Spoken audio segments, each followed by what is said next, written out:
ما نوم قیصر علي دی او زه دلته د چارسدې شمس الدین کورونو پېښور روډ باندې دغه ځای یم دلته الفلاح بینک ته راغلی یم یو کس هغه ته پیسې لېږلې 2 لک روپۍ او بینک ته راننوتې د کاونټر باندې مخکې نه دا کسان موجود او موږ خپلې پیسې راوستې لاس کې م نیولې وې او هغه هم ګنتي کولې دغې کې چې کوم دی دا کسان نالل او وې یاره دا دې نه ډالرې څو جوړېږي او بس دغه ټایم کې چې کوم دی هغې وی یاره دا پیسې دې کې د 50,000 دي پکې که نه دې کې دې نه به چې کوم دی ډالرې څو جوړېږي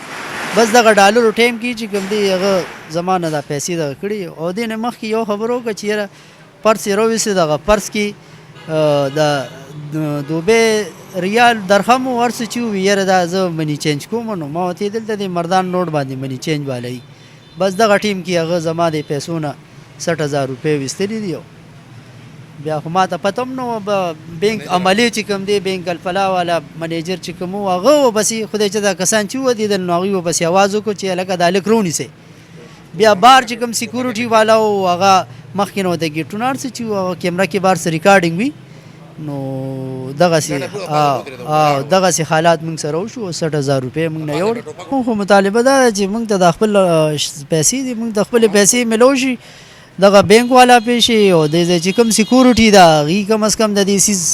ذمېوار دي ځکه چې یو سړی دونه سیف نه وي نو موږ به نور ډیمانډ د چا نه کوو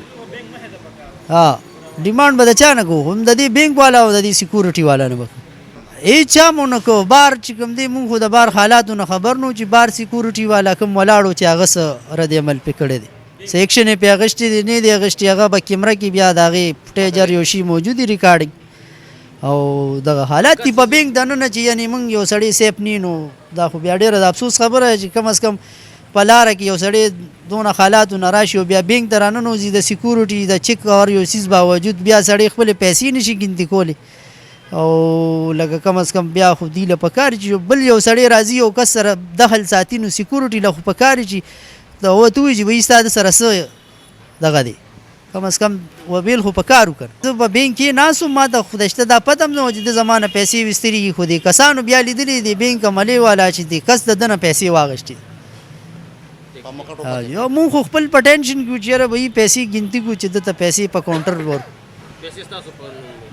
پیسې چې کوم دی ما بل یو کس و هغه ته لېږل علي خان مې نوم دی امیرداګانو یو ټوپک یې پیجي خو په او چې څنګه منیجر اواز وکړو ټوپک یې پکې خو ډزې پې نه کړو ولاړو او بس یې ته سټارټ کړو ولاړ روان شو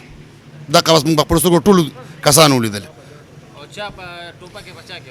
په دغه والا په ګاډي باندې پکې خو ډزې پې نه کړو او په هغوی په موقع خو ډزې پې نه کړو بس هسې ورته وایي ودرېږه چې ته ورته ودرېږه ډزې پې نه کړو نو غزیبانه څه ولې نو ورته مې هغوی صاحب هم ورته خان هم ورته وي چې تاسو دلته سره پر ګوره پر ولاړه تاسو لکه رقم پشان ولاړ دا څنګه سیکورټي تاسو کوئ لاړو ته جي هم په داسې په مخامخ لاړو په شرپا وړه باندې نه هغه ویکسار غوندې کس هغه شوه سره او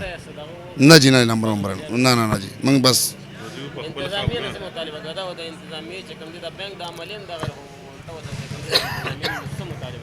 غیب اوس علم الله سره دی چې اوس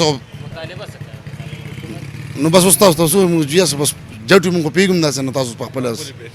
بس پیسې به خامخا راکړي چې بینک نه دننه تللي دي سړون په ټوپکه مې خري موږ له جي پچام نه کړی دا چا باندې ملا نه دی کړی او مالته ما هغوی په خپل هر څه لیدلي په خپل هر څه کړي دي منیجر په خپل اواز هم کړی دی کسان هم تللي سیکورټي او دا هر څه دوی ذمېوار بي جي نه جي نه ولې نه جي کوو به خامخا خو موږ وایو چې دلته خبره خلک نو خبرې دي به خامخا څه کوي